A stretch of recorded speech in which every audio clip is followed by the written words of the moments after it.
Welcome to the Dream Power Show, where your dreams turn into reality. Here is your host, Debbie Spector-Weissman. Welcome to the Dream Power Show.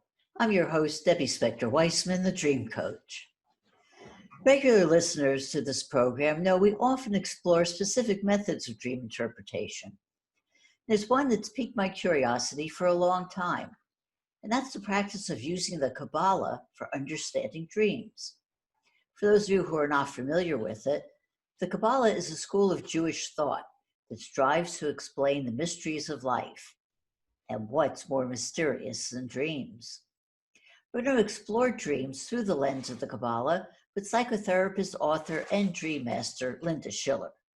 Linda has taught and written about many aspects of dream work for the past 35 years and is the author of the book Modern Dream Work: New Tools for Decoding Your Soul's Wisdom.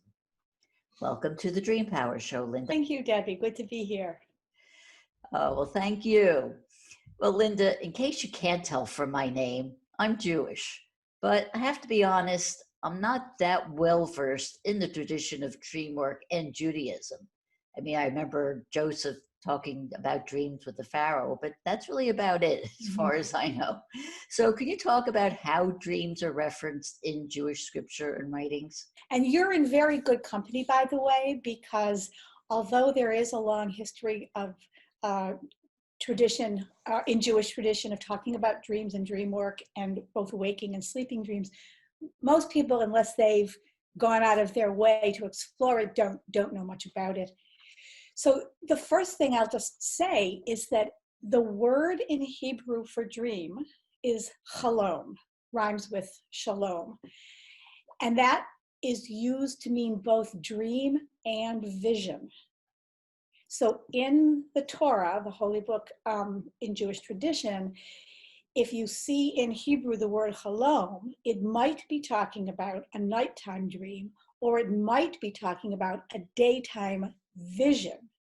So some examples of each of these two types are, one, of course, the most famous dreamer in the Torah is Joseph. And he both has dreams that his brothers take great umbrage with when he talks about the dreams of, the sheaves of wheat surrounding him and all bowing down. And the brothers interpret that to mean that Joseph is, asking his brothers to bow down to him. But then later on, Joseph has his get out of jail free card, so to speak, by interpreting the dreams of I think it's the baker and the candle maker, baker and somebody in prison. And he correctly interprets who will live and who will die according to their dreams. And then later on, when Pharaoh is dealing with the famine in Egypt, he gets wind of this master dream interpreter who was in jail, and that's how he becomes Pharaoh's right-hand man, is by being his chief dream interpreter. So the Joseph story is rife with dreams and dream interpretation. Daytime visions, which are dream-like, which we might call waking dreams, would include things like Moses at the burning bush. He was wide awake when he encountered the image or vision of God speaking to him at the burning bush. That was also a chalom, or a vision. And later on in the prophets, in Isaiah's having visions all the time of things that he's wide awake, but they're called chalom as well in Isaiah. The interesting thing is that, the mysticism of the Kaballah, for instance, as we're talking about that, placed such an importance on our dreams. Well, two things. One is, if we look at the Talmud, which is the accompanying book to the Torah, which explains in detail many of the laws and teachings, one of the things the Talmud has to say about dreams is that dreams are 1/60th prophecy. So embedded in every dream is some element of prophetic thinking, which our prophets often would tune into to help them lead and guide the people in ancient times. So embedded in the idea of dream work in Jewish and in Kabbalistic thinking is that we actually have the ability to see around the corner of time and space. Most of us don't access that on a regular basis, but it's there for us. And one of the things that I have done in my Pardes framework of doing dream work based on the Kaballah is to raise up that layer of dream work, both the practical as well as the mystical, and the ability to use dreams as prophecy to equal importance. And it's my understanding, and correct me if I'm wrong about this, is that the Kabbalah says that when we sleep, our soul is the part that leaves our body, and that it receives images and these prophetic things that you're talking about through our dreams. It's reflected in our dreams. Is this correct? That's right. In Jewish teaching, there are 5 levels of the soul, and they each have a different name in Hebrew. And an interesting sort of fun fact is that the reason why we're advised never to wake up a sleeper suddenly is because when we sleep, our dream soul, or that part of ourself, leaves our body, has an out-of-body experience, if you will, but remains connected to our physical body by a thin silver thread. And if you wake up the dreamer too suddenly, you risk that this thread might become severed and the soul wouldn't find its way back to its body again. So that's why we're taught to wake a sleeper gently so the soul can re-enter the body and come back to waking life. Linda, you have a method of teaching understanding dreams based on the Kabbalah way of reading the Torah. Can you explain what that is and what makes it different from other ways of dream interpretation? The method that I have designed is called the Pardes method, and in English that would be spelled P-A-R-D-E-S. And what that word means, there are multiple layers of meaning in the word. The word itself, the Hebrew word Pardes, means orchard. It's simply a translation of the word orchard. The allegory of the word is that orchard is referring to the Garden of Eden. So when we read Tanakh, there is also an anagram in the word of the P, R, D, and S, which corresponds with the 4 layers that we read the Tanakh, the Holy Book.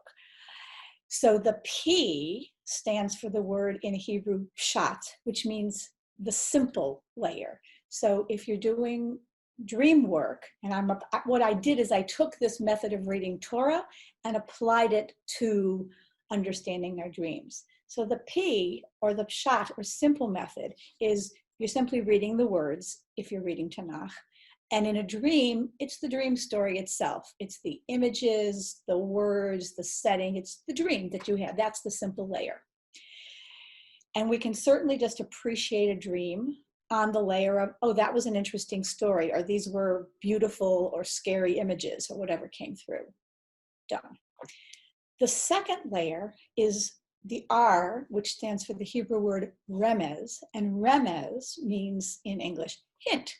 So the next layer is what is hinted at in these words. So it's like when you're reading a poem and there's the words themselves, and then you start to say, oh, and this author of this poet is creating an image that reminds me of this, and I associate to that. So when we're reading Torah, and we have line in Torah, we read the words, the pshat layer, and then the next layer is, what does this remind me of? Or where else in Torah were these words used, or was this sentence written? Same thing in dream work. The next layer, what is the dream hinting at? These are our first associations to the dream. Here's the story. And then we go, oh yeah, that reminds me of this. Or, oh yeah, I dreamed about pizza because I ate pizza for dinner last night. That's right. Or, oh, I'm planning a trip to Italy and there's a lot of pizza in Italy, so that must be what the dream is about, that I'm planning this trip someday when we can go travel to Italy again. So that would be the second layer. And we pretty quickly, if we pay attention to the dream, can get what it's hinting at for us, because it's immediate associations that we don't have to work very hard for. The third layer is the D, or the drash layer, and that comes from the Hebrew word lidrosh, which means to pursue or chase after. So this is the layer that we have to do some work to understand. And if we're reading Tanakh, if we're reading the Torah, we have to study with others, we have to consult other sources, we have to dive deeper into the meaning of the words, perhaps using gematria, which is the numerology in Hebrew tradition, and use a variety of other ways of getting past an initial association to what else is there. In dream work, this is where we do most of the actual work of peeling off the layers, or as Jung would say, unpacking the layers of the dream. And here in the Drash layer, we use methods of dream work to help enhance our understanding. We use methods such as the Gestalt method, which is where every person and every object, even in the dream, is some aspect of yourself. So if you're dreaming about, I went to the seashore and there were big waves and there was a sandy beach, we'd say, what is the wave part of you? Or what is the sandy beach part of you, as well as the I of the dream, the you part of you. So that's one example. Then there are puns and plays on words. Are there any plays on words in your dream that you come up with? If you're dreaming about a whale that showed up on the beach, are you dreaming about this big leviathan? Or are you dreaming about crying really loudly, wailing, right? There's a pun or a play on words that might be there.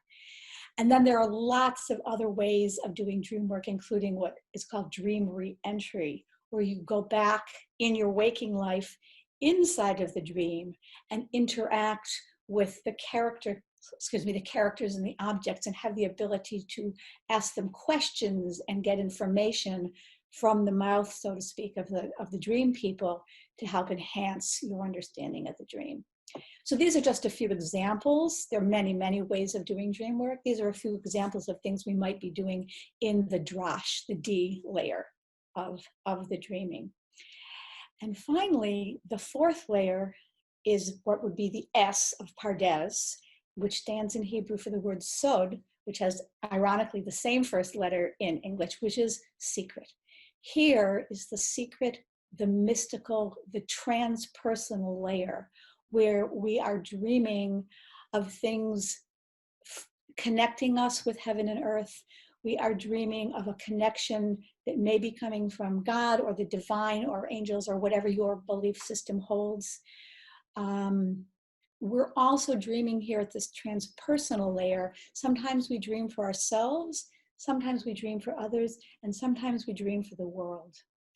And in particular, in these times of unrest and fear and pandemic, there's been a lot of people having dreams that are reflecting not only what they're feeling and going through personally, but they're also reflecting the state of the world, either as an image or mirror for what's going on in the world, or as hopefully peeking around the corner of time to a healing and a resolution of some of these things that are happening in the form of what sometimes we fear and sometimes we hope will be prophecy.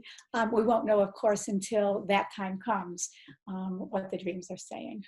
Right. So the core of this method of dream work is that a dream comes to us with multiple simultaneous layers of meaning.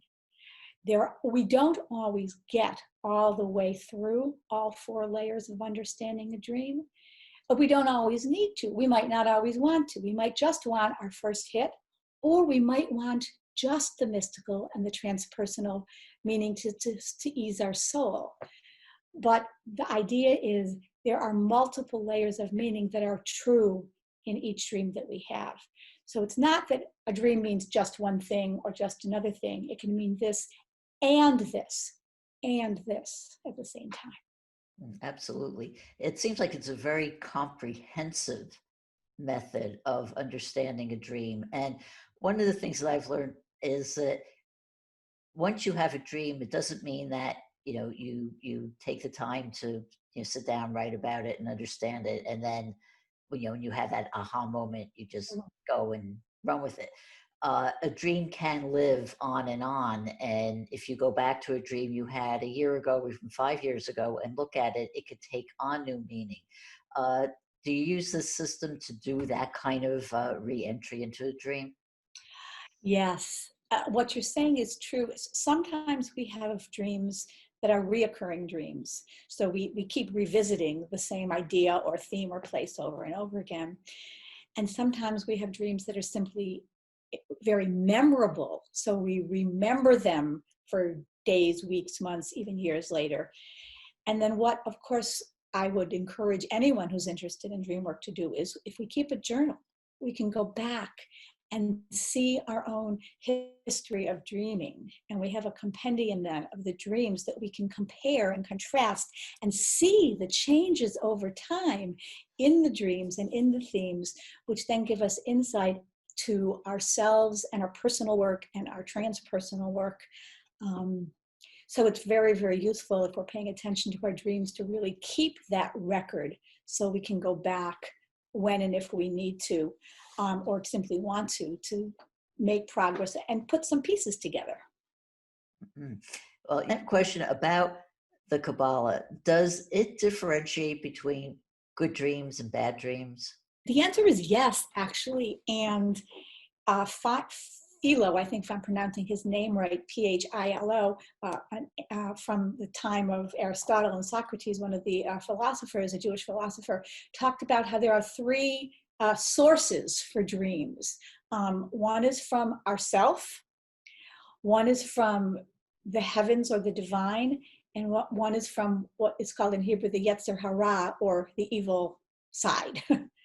So there is some attention to angels, demons, forces of light, forces of darkness in Jewish tradition, both in sort of Western tradition a little bit, in the Ashkenazi tradition, but even more in the Eastern or the Sephardic tradition.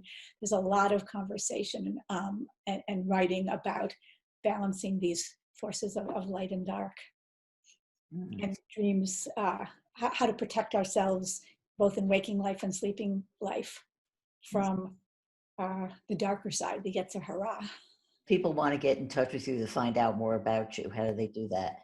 So I have a website, lindayaelschiller.com. That's all one word. And I have a website from my book. The book is called Modern Dreamwork, New Tools for Decoding Your Soul's Wisdom.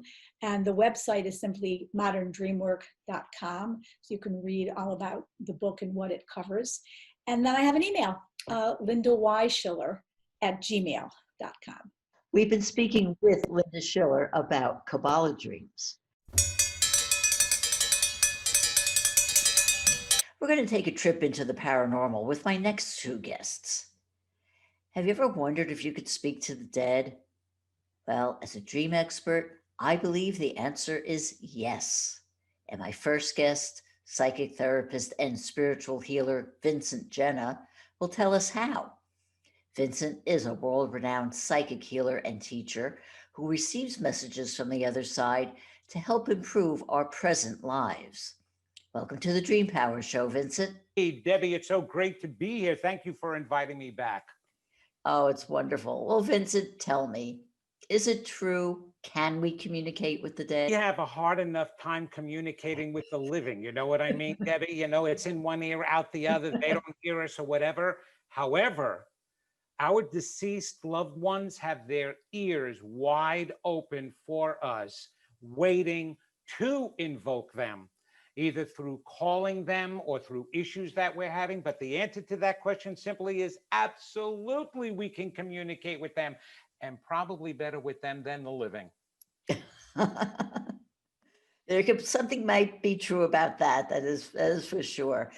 Well, unfortunately, death has been around us all year with this pandemic, and it's been made crueler because so many people have been physically unable to say goodbye to close family members they've lost from this horrible disease.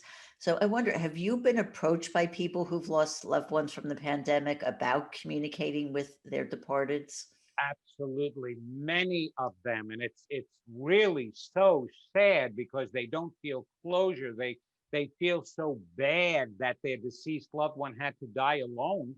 And Elizabeth Kubler-Ross was a psychologist years ago. She's recently deceased, And she pioneered the understanding of death, dying, and bereavement for not only our culture, but also over through the whole world. They use her understanding. And her major research was all about what are our greatest fears about dying. And the number one fear that she came to understand is dying alone. And so this pandemic and what it's caused people to have to live and die through their number one fear of being alone while they were dying. So that is a complicates the dying process even more so because it was so painful emotionally for them. I mean, it's hard enough under normal circumstances to be dealing with it. Right. Yeah. So tell me, when you do have a communication, is it for not only the living family members to get closure, but does the dying person get closure also? Oh, the dying person gets healing. Debbie, I mean, we were told about 2020 years ago that the kingdom of God or heaven is not a place. Don't look for it to be a place. It resides within us. So that means that you can make heaven here in the living physical world, or you can make heaven there in the spiritual realm, or you can make hell in both places. And when they cross over, it isn't what you hear, this hunky-dory, everybody's at peace now and floating on clouds with little wings, you know, and they're looking down at us saying, it's okay, they'll get it. They have to evolve to that, Debbie. So there's a lot of work on the other side. And so just think about this for a moment. You're a mother, you're a father, you're a husband, you're a wife, you're a brother, sister, whoever you are, and you pass. Now, all of a sudden, you see the big picture. There's nothing filtering that out. You see the big picture. And the first thing you do after you acclimate that you are no longer in a body and you're on the other side is, oh my gosh, what did I do down there? Holy moly. And all of that comes back to you and they feel bad. You keep your feelings with you. Now, the difference between here and there is over here, you're fortunate and blessed if you have a support network. Over there, it's nothing but a support network. So you've got your angels, you've got other deceased loved ones who are with you, you've got the God source, you've got ascended masters, all telling you it's okay. It's okay that maybe you made a lower choice. It's okay that maybe you didn't say I love you enough. It's okay that maybe you were emotionally or abusive in any way. It's okay. Over here, you can make up for that as long as you learn that those are lower choices. So you've got complete support over there, but don't kid yourself. You feel bad over there just the same as you feel bad here.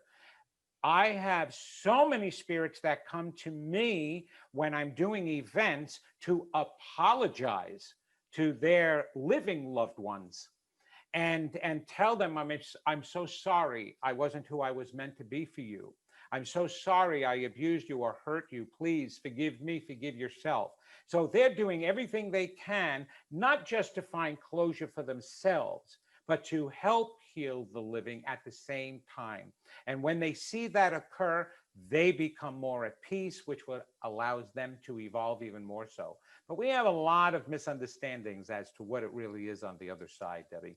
Oh, well, I'm sure that is the case.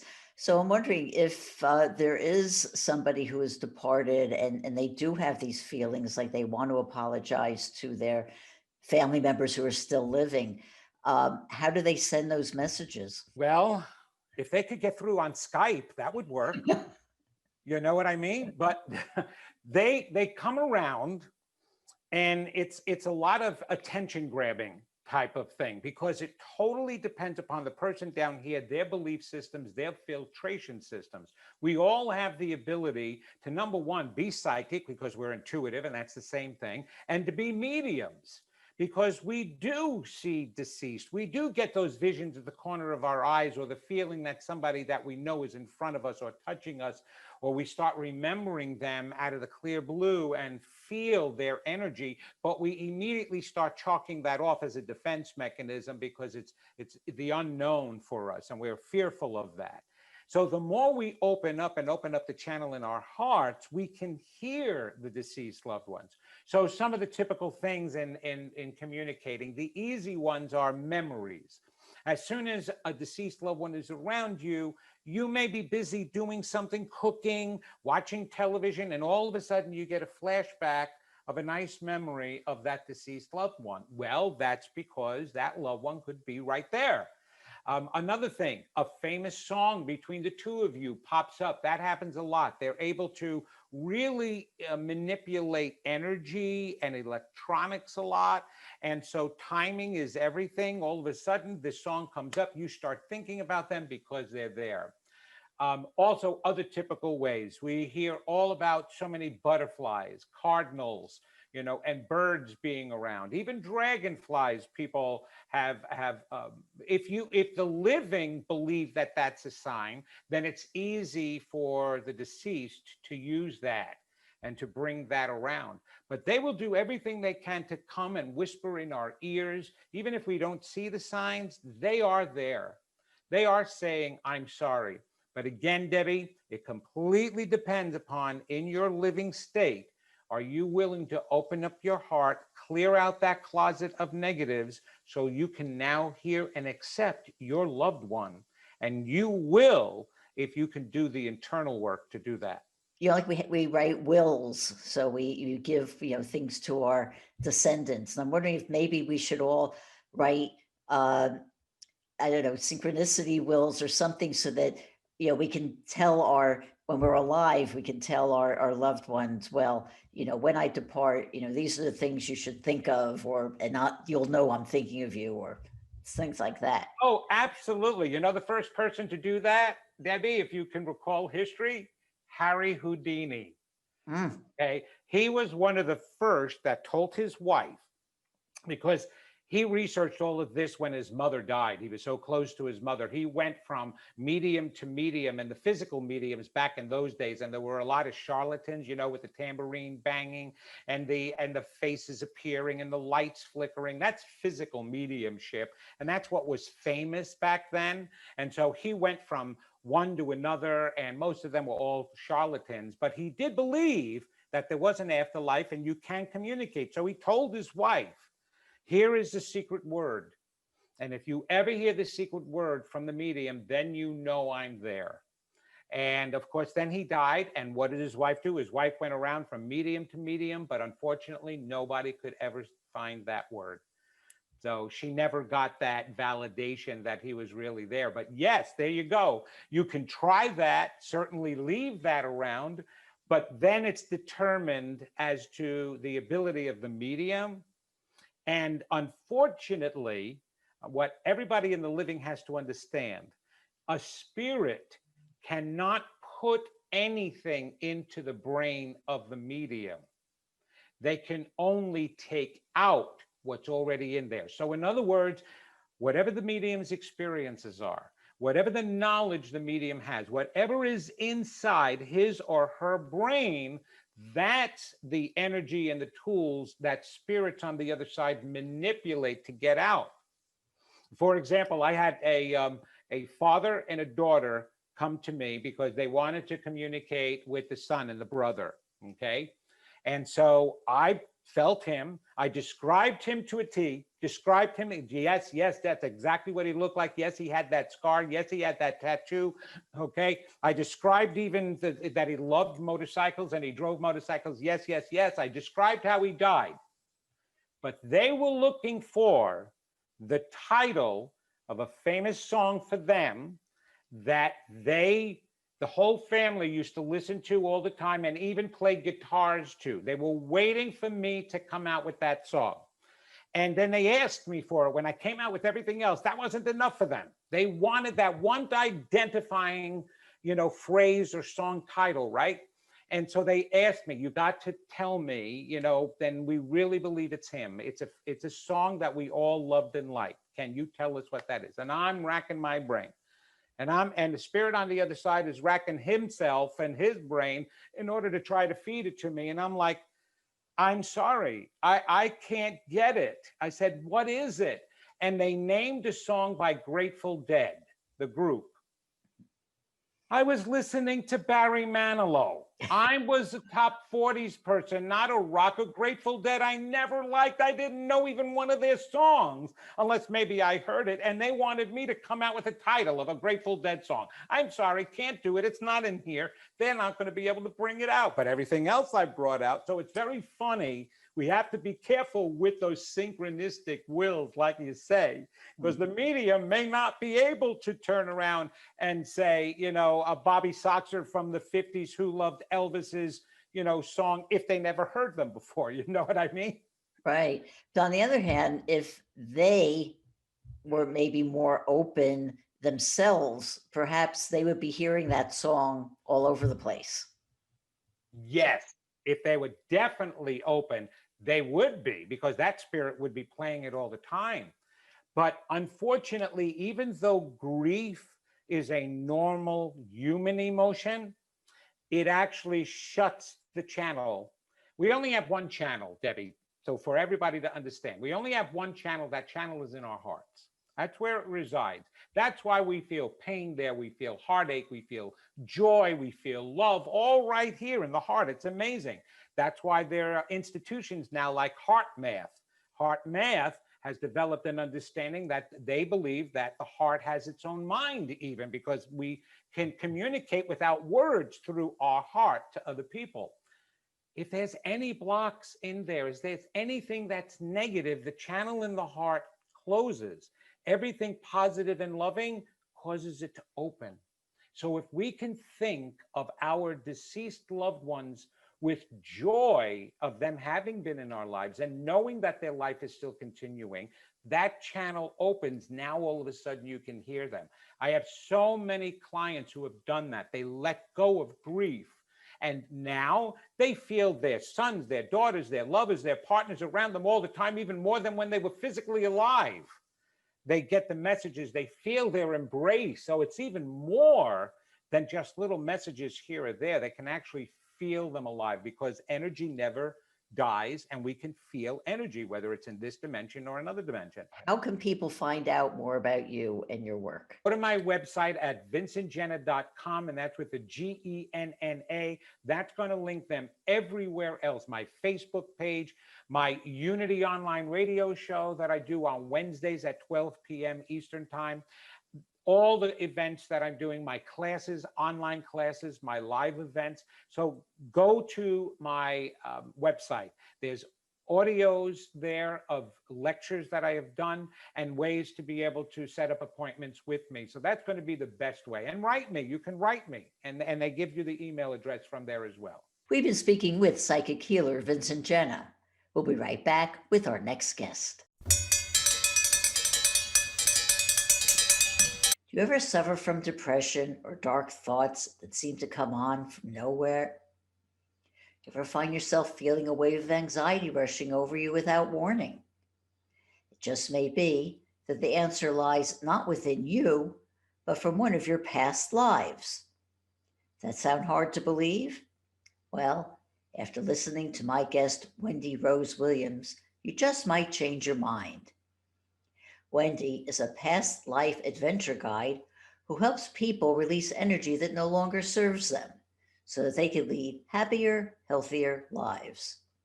Welcome to the Dream Power Show, Wendy. Thank you, Debbie. I'm so happy to be here today. Oh, well, thank you. Wendy, how do we know if we're affected by our past lives? I believe almost everyone is. I mean, if we've got fears or phobias that just don't make sense, or if we've got really neat abilities and just take to something like a duck to water, that can be because of a past life too. So it's not just that energy that we need to release, it's that energy that we want to embrace. Well, this is a show about dreams, and I'm wondering, do we access our past lives through our dreams? Absolutely. That's such a common denominator between what we do, Debbie, and it's just people accessing their subconscious, that wisdom of their soul, without necessarily realizing what's going on. So if you have a dream that's just got like a different quality to it. It's just, it feels so memorable and intriguing. And you might notice things are not current day. You might notice old-fashioned clothing or music or cars or just scenes or lamp lights on the street. Those sorts of things, that can be a past life coming and just kind of bubbling to the surface through your dream so that you can work with that energy. So when you do have a dream like that and it's calling a past life, uh, is there usually a reason why that past life will come back? It's a great question. Usually, and this is why it's so helpful to get good at recalling your dreams and just to write a few notes about them, so that you've just got that on an ongoing basis. And then you start to learn how to work with the symbols, or work with someone like you that can really help someone interpret them, because there's just such magic in that of understanding yourself. Just, being able to tune into that. Wendy, when I think about past lives, or sometimes when I hear people talking about past lives, it often seems to me you hear things like, oh yeah, my past life, I was Henry VIII, or I was Cleopatra, or I was Marilyn Monroe, or some famous person. But that's not really the reality, is it? Um, that's one of the objections that comes up. It's one of the things that naysayers use to just kind of debunk the entire field of study. And we can have had hundreds, if not thousands, of lives. And certainly many of them are not going to have been recorded in history in any way. And the reason that those famous ones keep coming up is just simply because they've got a really strong energy to them. And it may be kind of like a time date stamp to help the person release similar energy. So it doesn't have to be literal. So you just have to get a bit more nuanced with it. And perhaps you had a lifetime like that, not as Henry VIII, but as a ruler, because a ruler is a common archetype. And my belief is that we do all have various types of lives, servants and rulers and merchants and warriors, and just those various types of archetypes. But if we were, let's say, a servant in a past life, does that mean that in all our past lives we were servants or that kind of person? Oh, certainly not. I believe that the soul craves experiences in order to progress, and that we look for a variety of lives. So you'll see a lot of contrast, a lot of opposites. That ruler versus servant, that warrior versus that very peaceful monk. So there's just that wide variety. So we certainly are not typecast. You're not forced in any way to play that one role and get stuck in that one type of role, because it'd be very limiting. We've got free will and we choose. Well, but do women always come back as women and men, or does it switch around? And it switches around, because we've all got, in every lifetime, we've got aspects of the divine masculine within us and the divine feminine within us. And we do choose different genders, or we may be asexual in a life, we may be gay in a life, we may be, just very well balanced. So anything is possible. and what about animals? Are humans ever animals? That's such an intriguing question, and that's one of those places where the field of past life regression studies really splits. And some people will say absolutely not, doesn't happen. Others will get into like a lot of religious programming around that. As an example of what the Hindus or Buddhists might believe, and others are just simply more open-minded. I just try and be open-minded, and the suggestion that I give to people during their session is to go to the time and place with the most healing and information for their life today. So their past life that they're exploring might be lives, scenes earlier in this lifetime. It might be something on planet, off planet. It might be in another dimension, like a fairy realm, a dragon realm, whatever it might be. Or it might be something in the animal kingdom, and they may find themselves in the body of an animal. It doesn't happen that often, but I absolutely see it, particularly with shaman and animal communicators. How far back can you go? I mean, you go back to, caveman era. Oh, absolutely. It's limitless. I found one of those lifetimes myself, and I was just so surprised. I was trying to specifically heal problems with my right foot. I'd had 2 surgeries on it, was having difficulties, and I asked to see all lifetimes that would help me heal my right foot. And one of them was as a caveman, where I was climbing up some rocks. I didn't realize that it just was not steady, and they all shifted and crushed my foot, and I did die from the injuries. So people can go to any time period. It's wherever the energy, because I see past life regression sessions as being architected by that individual having the session by their higher self, their soul, and by their guides, because it's going to benefit them. So they can go anywhere. Do families reincarnate with us? Yes, there is a lot of Journey of Souls. Michael Newton's bestseller talked about that a lot. Dr. Brian Weiss talks about that a fair bit, as does Dolores Cannon, who are the 3 biggest past life regressionists in the US. Others certainly write about it too. But it does make some sense to me that we have both, call it a primary soul group of individuals that we reincarnate with many times, because we're traveling through life together. We're having these experiences, and we learn together well, and we choose different roles. So your mother's not always your mother. You might switch roles, and now you're the daughter, or vice versa. Or your child might be a best friend in another life. They might be a teacher. They might be your lover. It can just be different roles. And we also have adjacent soul groups that we can reincarnate with many times, and in powerful roles together, simply to learn, just mastering those experiences, mastering those human emotions, because that's what so much of it's about. Yeah. So what do you mean by adjacent soul groups? An adjacent soul group, if we think of, just picture like a circle, and that you're, there with your primary soul group. Let's say, just for simple numbers, Dr. Newton did a lot of studies on this, 7,000 patients, and it looks like soul groups, if you like that concept, are around 5 to 20 people, souls. And then adjacent soul groups are those other groups that we interact with that are kind of the closest to us. And that total number may end up being around perhaps 1,000 souls when you count in all those adjacent soul groups. What kind of energy do we get from accessing our past lives?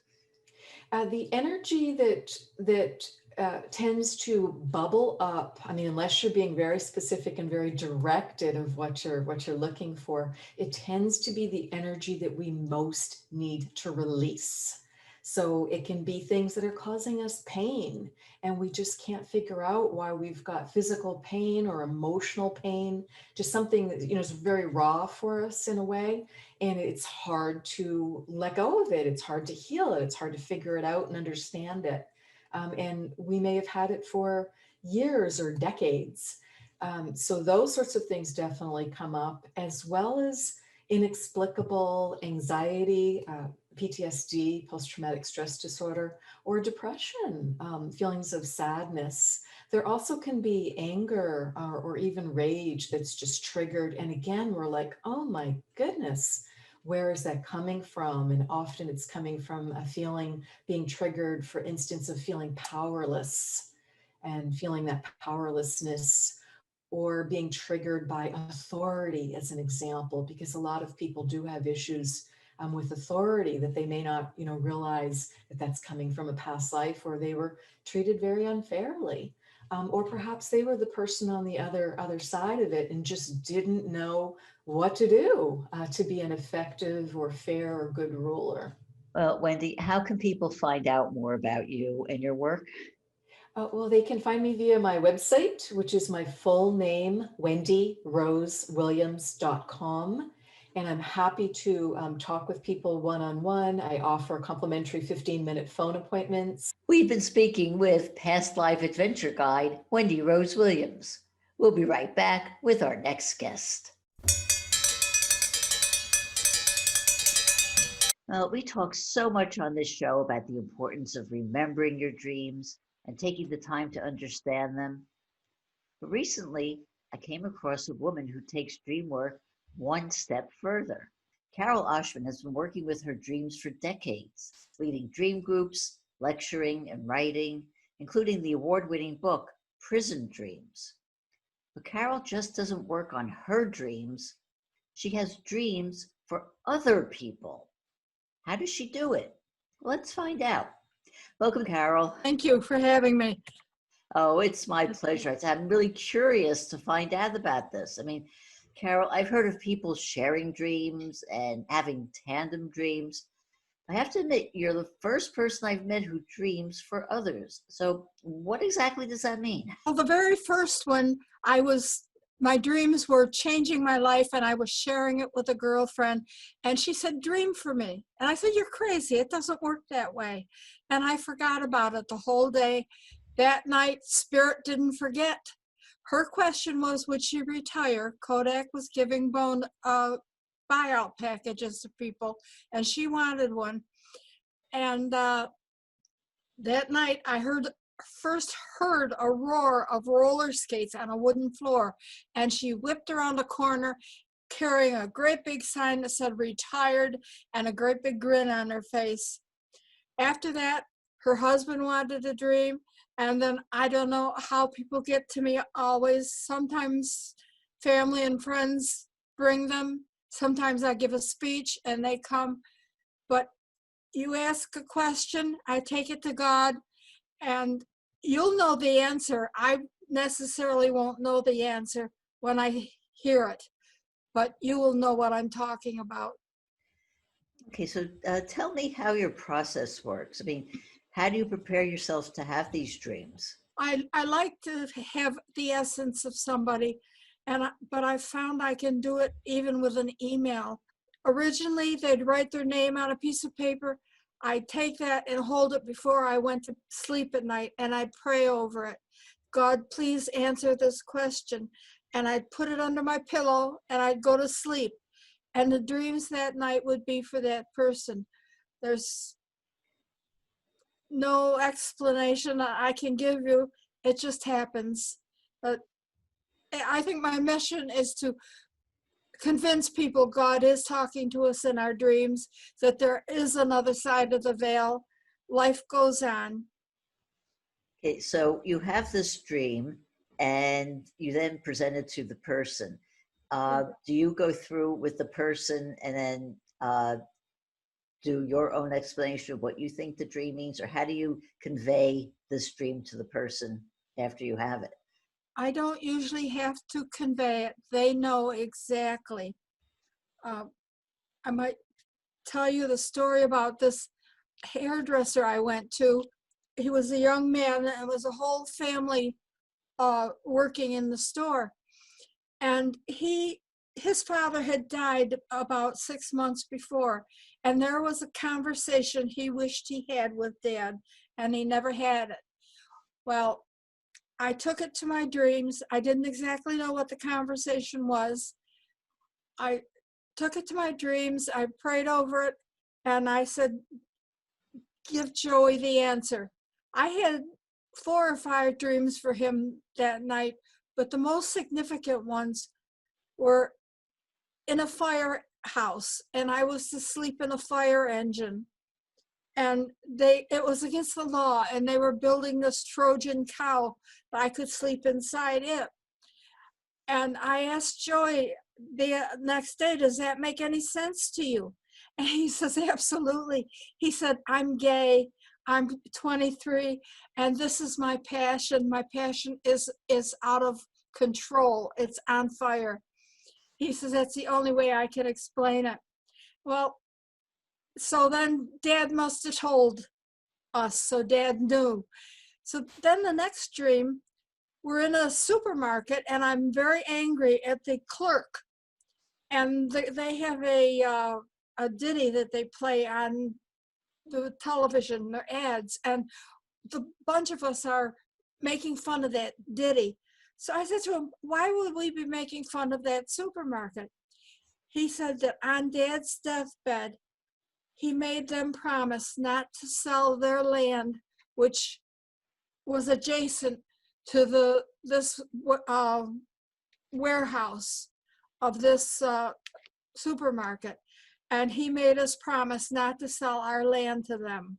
He was so upset with them. So in essence, Dad was telling him there's something more important in life than being gay. Protect the property. Mhm.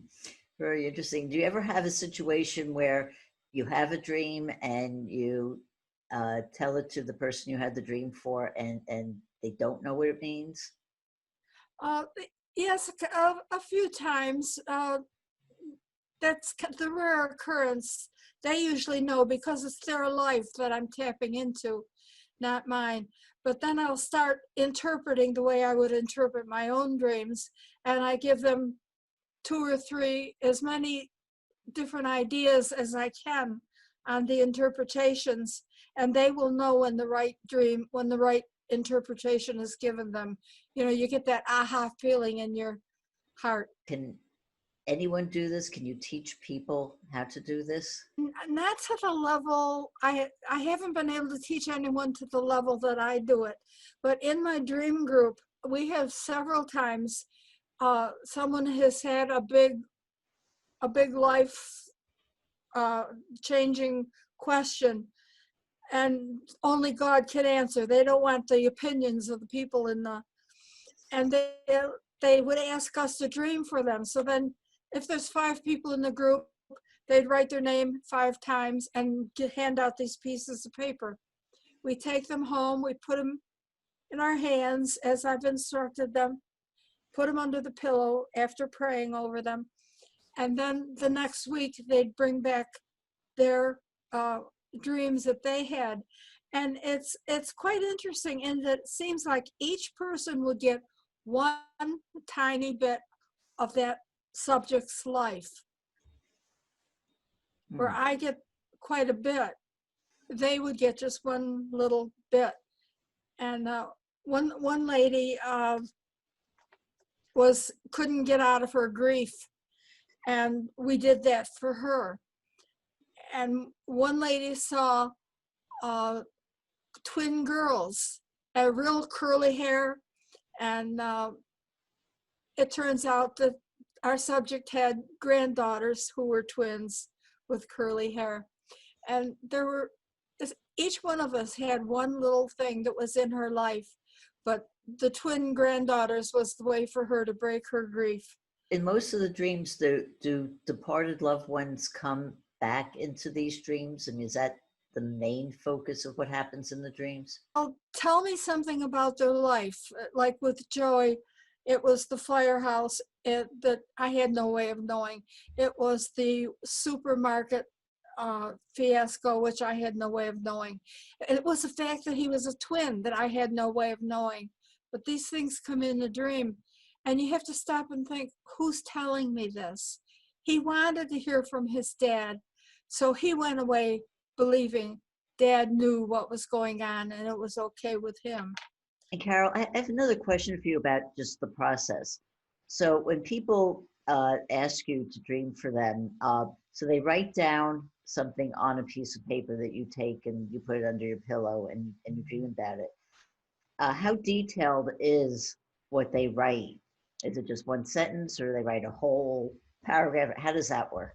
It's usually just one sentence. The less I know, the better, because then it doesn't shade my dreams. Not that it will, because it just seems like some heavenly spirit takes over the night, and because there's nothing in me that's in the dreams. You know, usually your dreams are either experiences in your life or experience in somebody else's life, but these are totally different. And you always have a dream the night that the person gives you this request? Yes, yes. A long time ago, I fought with demons, and I learned all I had to do was ask God to take them away and they'd be gone. So I asked God a long time ago, don't give me anything that's going to be scary. Don't let anybody come to me who's evil. And you have so much detail in these dreams that you have about these people. How do you remember all of that? Writing sometimes. One lady I met at Parents Without Partners, she had lost her husband a year ago, no children, and she was devastated. She was on suicide hotline the night I called her. She just wanted a feeling that he was around, or that where she should go from here. So it was all one sentences things. And I have the dream yet in my book. One sentence, I'd get up and write it. Another sentence would come to me, I'd get up and write it. I'd swear I wasn't sleeping, but these sentences that were not from my mind came in.